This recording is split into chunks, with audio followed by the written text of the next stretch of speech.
Greetings, brothers and sisters. I'm going to record this today, January 13th, but I won't start making the video until tomorrow. My video for my Pockets of the Future channel will probably be up January 15th, so I've been recording stuff ahead of time for a variety of reasons, which I've talked about. And so, anyways, I don't know if I'm going to put this in the beginning of the video or the end, hence the greetings, brothers and sisters. I think I'll put it in the beginning unless something else changes. So my wife and I watched the show The Curse, which I was looking forward to watching because the guy Nathan Fielder has some great stuff in his other, he's had a couple of shows that are, there's a lot of funny parts. Like he's got a good comic mind, and there's good comedy in his different shows that he has. Plus, they're weird, right? They're a little bit different. They're, abnormal. They're not your typical show. They're original. They're inventive, right? They're artistic. And so I saw that he had a sitcom type of show called The Curse that starred also Emma Stone. And Emma Stone is somebody who I find very annoying. Like her expressions on her face, everything about her really kind of is annoying, but she's a good actress. And in small doses, I thought she'd be okay. If she's in a good movie, like I tend not to notice it, right? But over the course of a TV show, it became painfully obvious how annoying and off-putting she is. And she almost, if you really look at her face, she has like an alien face, but that's not the worst part about this show. Like that's just a sidebar of sucking. Spoiler alert, and there's really nothing to spoil here. Like this show is horrible. It is absolutely atrocious. It's a crime. It should be criminally prosecuted. It's that bad. And it's going to make the rest of Nathan Fielder's stuff that he's done suck retroactively. It's one of those things where you'll never look at the person the same way again. And what the show is about is this is a very new age liberal couple that's in Espanola, New Mexico, which I have an association with, right? Which I'll get into that in a bit. And the girl the Emma Stone character grew up in Santa Fe, New Mexico, and her parents were very wealthy slumlords. And her and Nathan Fielder are trying to be new age, green, politically progressive and woke hyper liberals who are going to that area. And they are creating these environmental friendly homes that are, I forget the term already, but the show's called Flipanthropy, with these like home builder shows they're creating. And they changed the name to the Green Queen because Emma Stone's character is really narcissistic, but is they're both pretending to be these people who are philanthropists, and they care about poor and indigenous people and all these things. There's a big part of the show is about indigenous people and rectifying the crimes of colonialism, right? And so they have these houses, and the house that they've built are mirrored houses. They have mirrors on the outside, and they're called passive houses because if you close the door for 7 hours, the air in the house will balance out, and you won't need a heating system, or an air conditioning system. And this is in Espanola, New Mexico, where it really gets hot in the summer, right? And so they're selling these houses, and when people want to put in their own stoves or put in their own heating system, Emma Stone flips out. She thinks these houses are a work of art, and they expect people to sit in their homes for 7 hours. These are vacuum sealed, and the air is, will balance itself out. Well, the air will flow in such a way that it'll cool down on its own or heat up on its own, right, and keep a relatively warm or cold temperature. And this is, these are almost $1 million homes, right, that they're doing to save money and, these things and save the environment and become carbon neutral and all this stuff. And the part that would appeal to people, there's a few great comic stuff. There's like some really funny scenes, some really funny jokes, like always with Nathan Fielder. But it's like one an episode. And the time of cringy behavior and you really hating all the despicable people, this is like a Seinfeld, like Woody Allen mixture of a Woody Allen Seinfeld type of show. And the character, Asher character, the Nathan Fielder character, is the ultimate cuck he has a micro penis, which is documented in one of the first couple episodes, as does his father-in-law. And that's a little bit funny, and there's some humiliation stuff done with that. But it turns out that he has fantasized about other men having sex with his wife. And that comes up quite a bit. And he has a friend who used to pick on him in high school, who is the director of the show, and he wants to take the show in a dark direction, and is encouraging the Emma Stone character to realize that her husband's a piece of crap and get divorced during the show. And this guy was drunk driving, and his car was T-boned, and his wife was killed in it. And he's struggling with all this guilt and things, right? And he's a twisted character, and he comes and goes, and like he's a manipulative piece of crap character.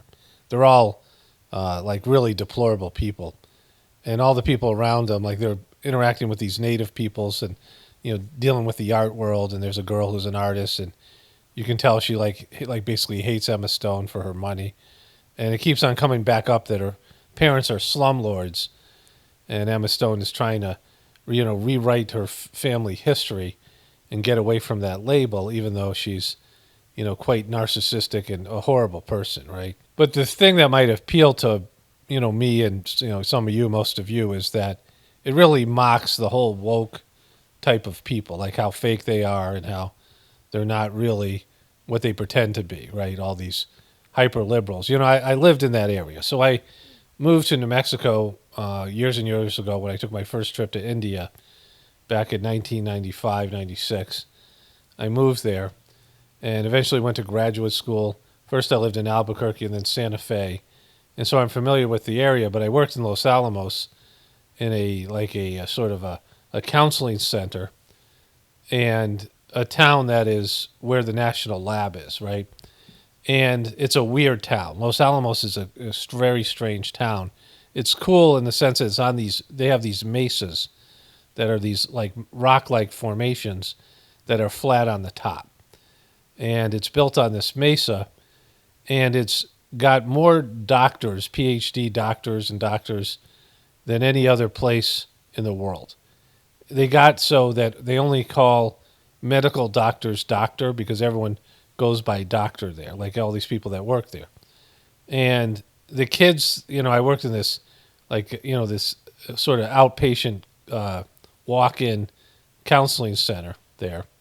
And the kids were weird. Like their parents were weird, and the kids were weird. Their parents are often geniuses, but the kids are weird, and the place is a really weird town. And there's a small town that's connected to it called White Rock, which is kind of a suburb that's at the bottom of the mesa, and it's a cool drive down to White Rock. And they had a walk-in center there. And one day I was driving up from White Rock to Los Alamos, and I was behind a truck, and this like steam is pouring out of it. And on the truck it said, filled with liquid nitrogen, which is really cold. That it was a cooling truck. And whatever was in this truck had to be kept at a temperature. They're going up to the National Laboratory where they produce the first atomic bombs, right? And I'm like, do I really want to be near this town, right? I lived in Santa Fe, which was about 45 minutes away. I had a kind of a long commute. When I first got the job, I was in Albuquerque, and I had like a 2-hour commute. I mean, it was 4 hours, 2 hours each way. But I'm behind this truck going, what could be in this truck that they have to keep at a level of temperature that liquid nitrogen is spilling out of the truck, and there's like steam coming out of the because of the air pouring. I was like, this is it's probably not a good idea to be anywhere near this place, right? But the place is really weird. And on the other side of where White Rock is was a town called Espanola.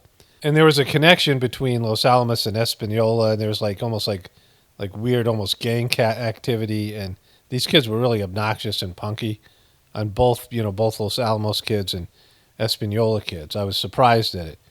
But whereas Los Alamos has the most per capita doctors, Espanola had the highest per capita heroin addiction. And it was a crime-ridden place, and it was just a brutal, murderous place. So these guys are going into Espanola and trying to reinvent this town and make it into sort of a liberal, carbon-neutral town and bring these houses there. And, they are coming from Santa Fe. Now, Santa Fe is one of these towns. There's a lot of them in the West. There's Sedona in Arizona, and there's a place called Boulder, Colorado, kind of a bigger one, which is known for trust funders, rich California kids or divorced wives. I mean, in Santa Fe, it was a lot of divorced California wives who had bad relationships with husbands, and they would move to Santa Fe with their divorce money or their trust fund money.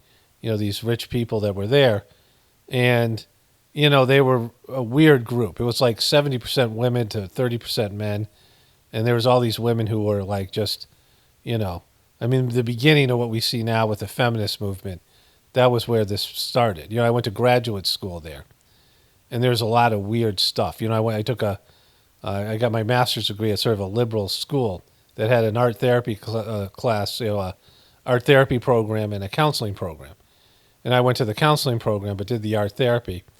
And we had to, in the way that the school is structured, you learned about a particular model of counseling during the week. And on the weekends, you would experience these, there's long 8-hour, both Saturday and Sunday, so 16 hours of experiential learning. And you would go through the counseling process as a group, and it was brutal. The people were really screwed up, a lot of drama. There was this one girl I was talking to, my second semester. And we were both, I was going part-time because I was just having kids. And, so it took me 3 years. It was a 2-year program. And she had gone through with these people, and she was talking to me. She kind of realized that I was a little bit different. She was like, these people are horrible. And she goes, one time she was in class. She said something like, I can't remember what exactly she said. It was like, she said, I wish all you losers would shut the boop up, right? And then she said, did I just say that out loud? She goes, yeah, she was starting to lose it. She got into drama with these various people. And later when I was working in a treatment center for really wealthy, people, I've talked about this job I've had before. There's a Native American girl that was there, and she had 3 credits left, and she left the school because she couldn't stand it. She was, she's telling me all about how, hard it was. And it wasn't the school as much as it was the people there. And they were really weird, very new agey. And, some of them are all right. And, some, it was like anything else. But there was we were doing a research project for addictions, right? This was you're supposed to be getting a master's level degree, and you're supposed to be, being prepared. And I felt like the school was good in various ways, and it was alternative learning, which I do well with. But the weirdness that these guys would bring in. So there was a, kind of traditional teacher who was really into positive emotional regard, unconditional positive emotional regard, which was a method of counseling where you would just be really, nice and supportive of the person because everyone's so dead inside and broken that they need someone in their life that just builds them up, right? So it's a method of, it's a model of counseling. And this guy had done that for a number of years, and he worked with addictions. And he taught the addiction class, and he was a nice guy, and, he was smart, but, he was incapable of, some of the kind of things you need to do to make sure your class doesn't go off the rails when you're having all these new age people. So we were submitting our research projects, and everyone was talking about their research projects, and there was an oral presentation. And one of these guys comes in, and this guy wasn't, that bad of a guy, he wasn't, horrible. But this was his, he was a gay dude who dressed up in a gi. He took martial arts. And he got up there, and he set up a target, and he had some Asian bow, like a bow and arrow. And he took the, he kneeled and he said some things about, this is my research project. I can't know what he said, but it was hilarious. I'm trying not to laugh. And he shot the arrow into the target.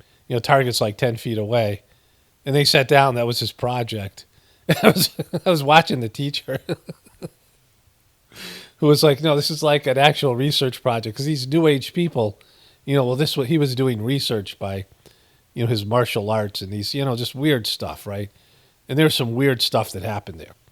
And so I got a good taste of this kind of mentality, the New Age liberal mentality. I was a lot more liberal then, in terms of, my views on things.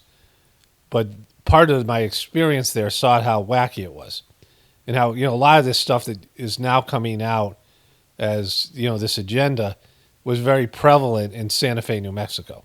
I was telling my wife about this. I had a roommate. I've talked about these two guys that one guy I worked with and this other guy was a roommate.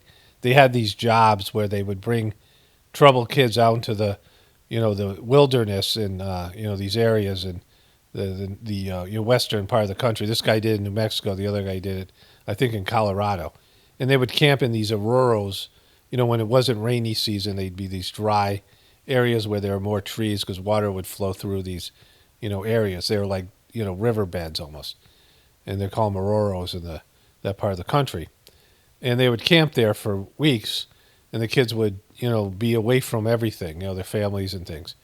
And so this guy, my roommate was a former counselor, and he knew this woman who was giving some kind of performance art thing, and I think he had dated her friend. And he asked me to go because he didn't want to go alone. And it was like supposed to be comedy, but she was doing performance art.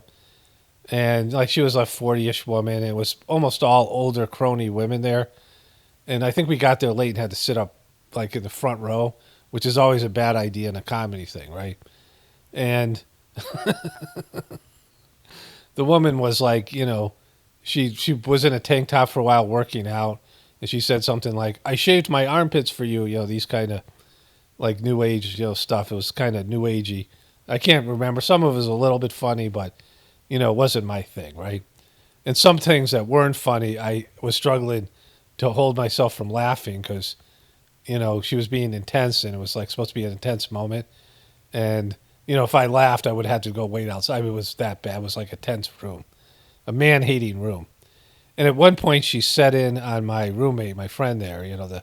This guy owned the house that I was renting a room in, and she looked at him and said something, and she was interacting with the crowd a little bit, and there was some kind of history there between them, and he was messed up for weeks about it. He kept on talking about, what do you think she meant by that? Like, and I'm like, this performance art stuff, which is a part of this show, right? The curse. So I'm familiar with the area and these people, and they do a good job of mocking these people as being fake and being actually destructive. Like the Emma Stone character, they have created, they bought this like shopping mall area that they're trying to show that the people they're displacing, people they're buying their foreclosed homes or whatever it is, that they're giving these people jobs and that they're helping these people get on their feet, even though they're coming in and, this is gentrification where you take a neighborhood and you drop a $250,000 home in their neighborhood,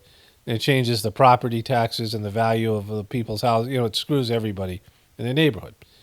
And so they hired this one guy whose mom was, it's the opening scene, and this friend of Nathan Fielder, who's a really obnoxious person and used to bully him as a kid.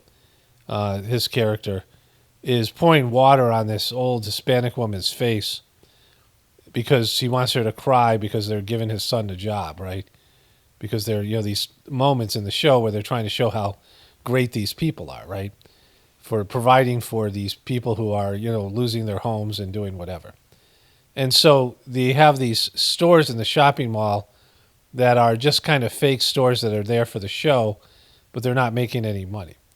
And somebody shoplifts, there's a jeans store, and somebody shoplifts from the jeans store, and they're calling the police, and Emma Stone gets a call, and she's running the store, and she goes over there and says, well, don't call the police. These people are all suffering, and it's just a petty crime. Why lock somebody up for this or whatever? So she hands the cashier a credit card and say, anytime somebody steals something, just put it on my card, right? It's somebody else's store that's renting this plaza they've purchased with her parents' slumlord money, right? And the word gets around, and people are just stealing the jeans, and these rich white kids come in from like Santa Fe, and they steal a bunch of jeans so they can sell them on eBay or whatever. And one of the kids is talking to the girl, and she's just telling everybody who's the cashier that this rich lady will pay for him. And so they end up getting a $14,000 charge on their credit card, and they're kind of running out of money because they're making all these, these bad decisions and overpaying people, and trying to be these, these fake philanthropists. And the guy that they hired there, this Hispanic guy that was, this Mexican guy that was, his mom was, got evicted and all these things, shows up at her house with some other guys and guns, and he's pissed because they're creating more criminal activity in a town that already has a lot of it, right? They're encouraging criminal activity, and, there's this whole exchange. And it's so cringy. Like, it's some of it's mocking the woke culture, which I guess is okay, and there's a few funny bits. But they really, the centerpiece is how much of a cuck this guy is, the Nathan Fielder character is. And Emma Stone starts telling everybody how he's holding her back and, how negative he is. And he's more of a bean counter. And he's, trying to prevent her from making some bad financial decisions and doing some of the things that, all these things, right? And he's like the grounding part that keeps her from, just bankrupting their situation. And she's, insulting all these things about him to these people. And she does some of it on camera. And they end up seeing the clips where she just demolishes the guy and says how much better that she is than he is, right? How much better she is and how he's holding her back. And it's like he's shocked and like completely, humiliated. And he goes outside for a second and comes back in and says, she's completely right. And he's a piece of crap. And he'll do anything to stay with her. And even if she wants to get rid of him, he'll be so in tune to her that she'll just have the thought go and he'll leave. And he just will, completely change everything. So he'll let her do whatever she wants and all these things, right? And it's groveling, and it's like, it's hard to watch. And that's how I thought the show was going to end. I thought it was the last episode. We were just eager to get it over with. Like, we kind of knew, the first couple episodes, they always try to suck you in. But at some point, it becomes like, well, this is going to end horribly. I'm going to read the New Yorker thing in a moment here.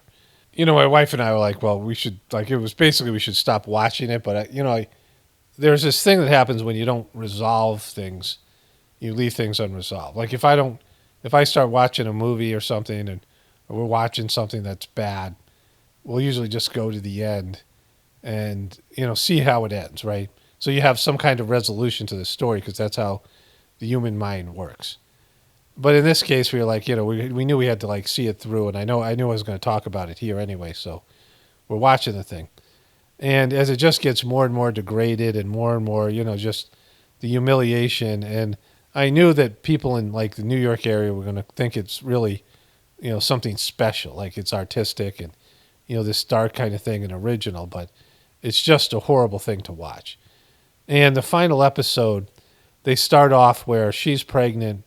They've been away for 3 months. The show has been filmed and is up on the internet. And she's pregnant, and they go on the Rachel Ray show. And Rachel Ray looks like a dude, and she's struggling to talk, and it's just, it's hard that whole thing is hard to watch. And then they, there's a subplot. The reason it's called The Curse is in the first episode, there's like this Ethiopian family, these, some sort of, African family there. And they're selling waters. The kids, there's a couple kids selling waters, or like Sprite or something, to people to get money in the parking lot.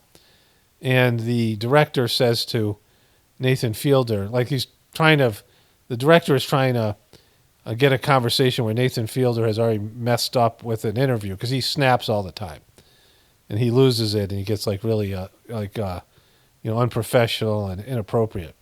And he yelled at this person giving an interview, and they're trying to get the tape from her. And this guy who's directing the show wants to get that so he can put it in the show and make it more, drama-filled and more, humiliation-based. He really likes humiliating Nathan Fielder. And so he asks Nathan Fielder to give this girl some money, and Nathan Fielder only has $100. So he gives the girl the money on camera but takes it back immediately afterwards. And she curses him. And the curse comes true, and it becomes a whole issue between him and his wife, and because she believes in the curse and he's mocking it. And it ends up being like this girl has like sort of the ability. It's a small curse. Like it's based in some kind of fad that's going on in TikTok, but she really actually does it. And she has, her curses actually come true. They're small things. Like she cursed him and wished that his chicken would, his dinner wouldn't have his chicken in it. And like, that's what she says. And you saw before that he got these frozen meals and the chicken was left out of a chicken picante dinner. And so then he starts believing it's a whole thing, right? But anyways, he goes to an auction and buys a foreclosed home. And he goes to, check out the home. And the family is living there, the family of the girl that cursed him. And that becomes a whole thing. In the final episode, he gives the guy the home. It's like a $300,000 home, and they put all this money into it. And there should have been some consequences to their inappropriate behavior and their, and the guy isn't even grateful. The guy's just, he's like, well, can you pay the property taxes? I mean, it's kind of funny, a little bit funny, but it's mostly just cringy, right? And then, there's no resolution to any of these things. So the final, 40 minutes of the thing, he wakes up and he's on the ceiling and his wife goes into labor. And they think it's because of this vacuum house. He's caught in some kind of air pocket. And he's stuck on the ceiling. And they try to get him out and they can. And she goes into labor. She has to go to the hospital to give birth. And he ends up going outside and gets stuck in a tree. And he's being pulled upwards. And the fire department comes in and they cut the branch down because they think he's crazy. They don't know what's going on. And he floats up into the atmosphere. And she gives birth and he goes into space, And this is what, the New York Post, the New Yorker had to say. The horrifying and humanistic ending of The Curse. In this surreal final episode of the Showtime series reaches great new heights. And these people like this show. And I knew they would. And it says here, the final episode of The Curse, the oldest and most original show on television right now. The oddest and most original show right now. And they go to describe the show, and I just kind of scanned through the article.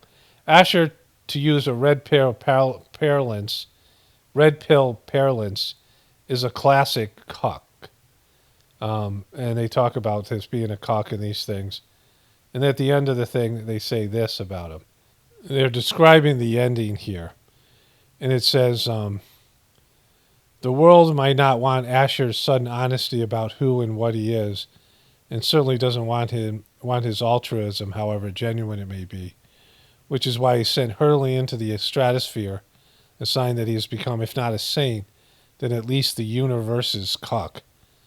But as a sacrifice, Asher is finally able to do some good by forcing the terrible people around him to realize and admit their own failings. Oh my God, I'm sorry, Dougie says, that's his friend. Sobbing when he realizes Asher is gone. Everything I've ever done, I was thinking about myself. And it says here, the Curse finale, what did the ending mean?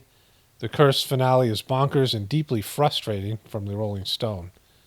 Emma Stone is the worst person in the world, Daily Beast. The Curse Season 1 finale recap, things are looking up. And then the one from the New Yorker. And I just searched The Curse, but this is what the news people said here. And there's lots of people that the metaphysical horror of The Curse, the finale is unforgettable. The indie, there's different things that people said here. But so many people love this show, right? Some of these people writing. Emma Stone and Nathan Fielder are knocking down walls. The New Yorker, and there's a New York connection to Santa Fe as well. The Curse holds a mirror up to marriage. The Curse review, Nathan Fielder's new show is bizarre and brilliant. The Vox. Emma Stone comes up and trumps again in this brilliantly unsettling television show, the BBC. The Curse is the weirdest, most unforgettable show of 2023. I believe that to be true. But Vulture, the Curse recap, Down and Dirty. There's all these positive reviews about this show. The Curse series review, Emma Stone is astounding in this ink black satire. There's one here that's a biting satirization of white guilt from Nathan Fielder and all these other things. It says here, Nathan Fielder and Emma Stone will make you squirm.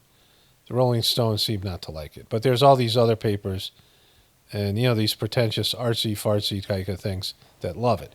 And the reason I'm doing this, like that all part was just so I could, make sense of this show to people who didn't see it, is that there is a genre of movies and TV shows, and it comes mostly from Woody Allen, right? Woody Allen was the father of this genre of TV shows and movies. It happened with Seinfeld, for example. Even Friends had some of this in it. Seinfeld more, though. And then, of course, with the Curb Your Enthusiasm show.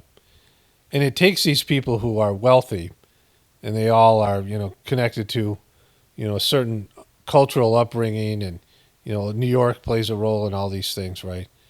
And they're really screwed up. Like Woody Allen is a really screwed up person. Back when I was in high school, my best friend from high school and I, there's like one movie theater like 40 minutes away from our town. Like our town didn't have much of anything. Like had a grocery store, but nothing like a mall or anything like this.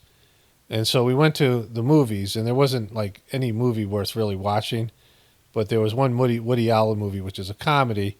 And I had seen a Woody Allen movie when I was a kid and thought it was funny. You didn't really understand it. But this movie was called Stardust Memories. And it featured like a Picasso-esque warped faces. It was in black and white. And, it was over my head as a high school kid, but I knew it sucked, right? There was maybe 2 or 3 jokes in the whole movie, but it wasn't funny. You also see this with George Clooney movies where they call it a comedy, but it's really depressing, and all of these George Clooney movies have a message that life is meaningless and purposeless and gloomy, right? And there's no sense of, anything normal or positive.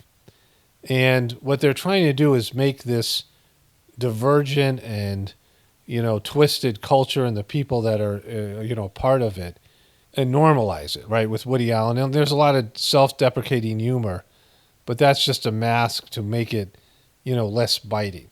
Because Woody Allen is a selfish piece of crap. And, these people who are so self-indulgent in their egotistical rants and ravings and their psychological issues, they have all these psychological issues, and they're, paranoid, and they have all these, fear-based phobias and things like this, all these types of neuroses, right? They're really neurotic. And they indulge in these neurotic fantasies, and then they put them on the screen so everyone can see them. And they normalize them, like they did in the show where this guy's a cuck, and, he hates himself, and he thinks he's a piece of crap, and they're pretending to be these, these giving people, these altruistic people, and they're completely not. And there's a self-deprecating humor, right? The stuff like Will and Grace was another show like this. But they've done this for a number of years, and they're pushing an agenda and making it okay to be completely broken. And this is another example of being completely broken. Like Woody Allen is a weird, bizarre pervert, right, that has done some creepy things. And he made this movie called Manhattan with Ariel Hemingway, another movie that I saw. And he is a 40-plus creepy old, little dude who dates a senior in high school who's supposed to be 18, but it's played by a 15-year-old girl. Her first romantic kiss was with Woody Allen in the carriage scene of the movie, right? And it later came out that a woman who's now in her 40s or 50s said, yeah, he dated her when she was in high school.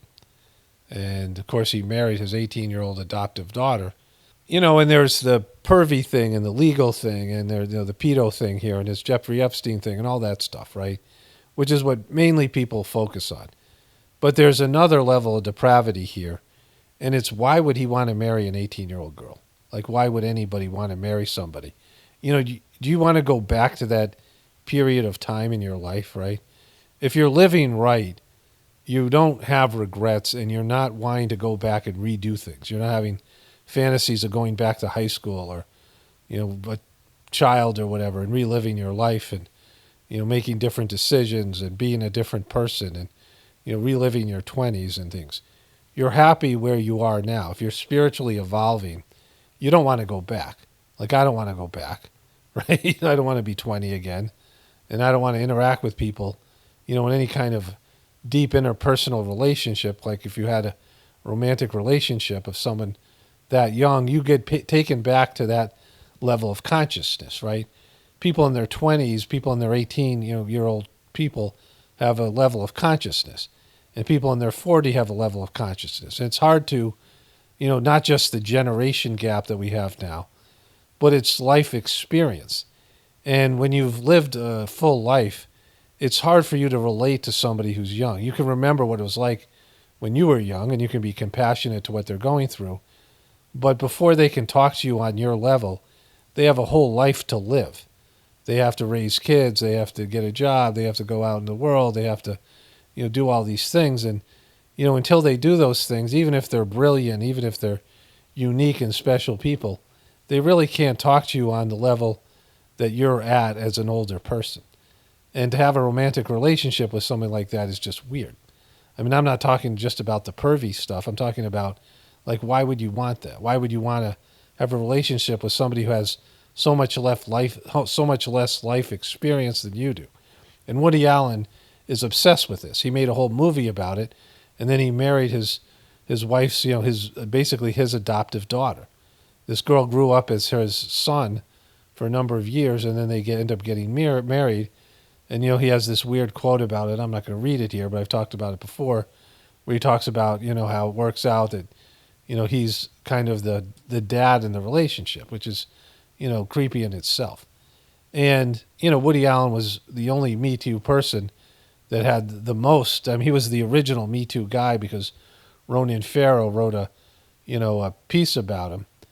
And there was all these things, but Woody Allen remained sort of unscathed and is still celebrated, even with his ties to Jeffrey Epstein and these other things. And this show with Nathan Fielder is liked by these same people who like these shows that about how twisted and weird and bad people are. And, our stories should be about functional people. Our stories, our TV shows and movies, all stories make up, every culture's stories make up people's internal world. It used to be these cultures in primitive cultures, or what are considered primitive cultures, tribal cultures and village-based cultures. There'd be a fire, the people be sitting around a fire. And one of the, the elder medicine men or whatever, shamanistic person, or the elders in the tribe would, and even sometimes the youthful people, if they had a talent for it, would tell stories, right? And these stories and fables and things that you have in these religious traditions and, all these things would help shape a young person's morality and give them a sense of, of who they are on the inside, but also observing their functional parents who are, being good parents, being good workers, being good participants in the community, right? But we don't have that. Think about how many movies and TV shows are about criminals and violent, dysfunctional people and narcissists and, all these things. I mean, think about these ways that these protagonists are broken and, some kind of damaged people. And you end up rooting for them, and they become the example of what human life is all about. Like Woody Allen is not a person that you should care about his weird world and his weird internal world and what he thinks about it, because it's warped and it's creepy. And all these shows that are about these things, and they're trying to normalize this creepy behavior and make it like, this is okay too. I mean, this is what's happened culturally in the last so many years. And this Nathan Fielder's a crime, like in that way, because here's this, this really dysfunctional, unlikable couple. And they have this cringeworthy relationship that's not based in love, and it's, they have like a distorted sex life and marriage and all these things. And it's all twisted. And they make this show that there's no real resolution, and, people are trying to figure out the ending, like it has some, deeper meaning. And it's stuff that shouldn't be made, right? They're just putting out crap in people's internal worlds and trying to normalize something under the guise that it's artistic and it's so brilliant and all these, so-called dark comedies, when it's just an absolute abomination. I think I'll end up just putting this out separately, and then I'll make maybe a shorter video with other stuff in it. I don't know. Or maybe I'll just release another journey series, take the day off tomorrow. We'll see what happens. Only spirituality will save this world. It's Paul Romano, definitely pointing from the Apocalypse and the Ascension. Everyone have a blessed day and be grateful.